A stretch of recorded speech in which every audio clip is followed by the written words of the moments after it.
আচ্ছা জোহার বাবা এরকম কেন? মানে তার মানে কি এরকম না হলে কি হয় না?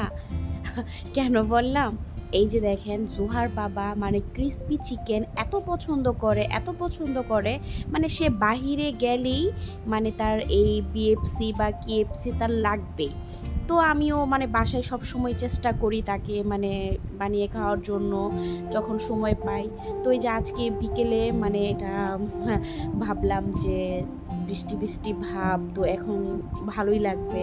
আর তার বাবা মানে জোহা বাবা তো খুবই পছন্দ করে, তো এটা যখন তখন বানাই দিলে সে তখনই খাবে, মানে এটা হলেই সে খুশি।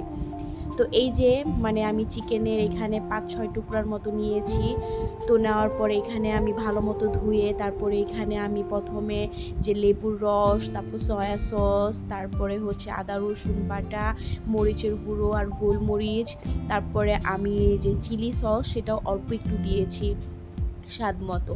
তো এটাকে দিয়ে ভালো মতো একদম মানে মেখে একদম ভালো মতো মাখতেছি।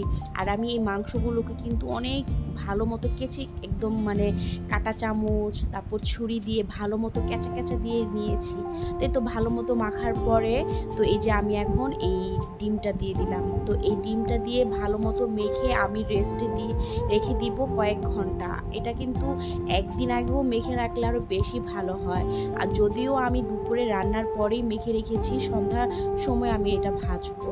তো এই যে দেখতেই পাচ্ছেন, তো কি করব, স্বামী পছন্দ করে আর আমার খুব ভালো লাগে তার পছন্দের জিনিসগুলো তাকে বানিয়ে খাওয়ার জন্য। তো আমি কিন্তু আবার এই চিকেনের সাথে আবার ফ্রেঞ্চ ফ্রাইও করেছি, যদিও ভিডিওটা অনেক বড় হয়ে যাবে যার কারণে আমি সেটা আবার আলাদাভাবে শেয়ার করব।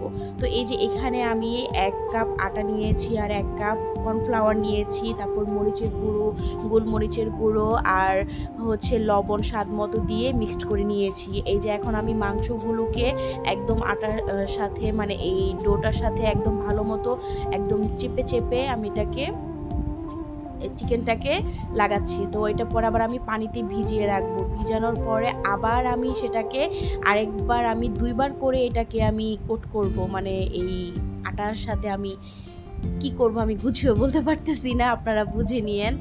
তো এই যে দেখতেই পারতেছেন একদম মানে একদম জোরে জোরে করে করতেছি। তো এই যে দেখেন পরে ঝাড়া দিচ্ছি। এখন আমি এটা এখন তেলে দিয়ে দিব। আর যখনই দিয়েছি মাশাআল্লাহ মাশাআল্লাহ কি বলবো, মানে এত ক্রিস্পি হয়েছে আর এত স্বাদ হয়েছে কি বলবো। আপনারা একবার হলো ট্রাই করবেন। আর আমি যা যা মশলা ব্যবহার করেছি তা 100% বাসায় সবারই আছে। তো শুধু শুধু বাহিরে এরকমভাবে না খেয়ে বাসায় যদি একটু কষ্ট করে বানানো হয় তাহলে কিন্তু তৃপ্তির সাথে খাওয়া যাবে, আবার একদম পরিষ্কার পরিচ্ছন্ন বা মনে কোনো কনফিউজড থাকবে না। তো যাই হোক কেমন হয়েছে আর এতটা ক্রিস্পি হয়েছে কি বলবো, জোহার বাবা খেয়েও অনেক পছন্দ করেছে।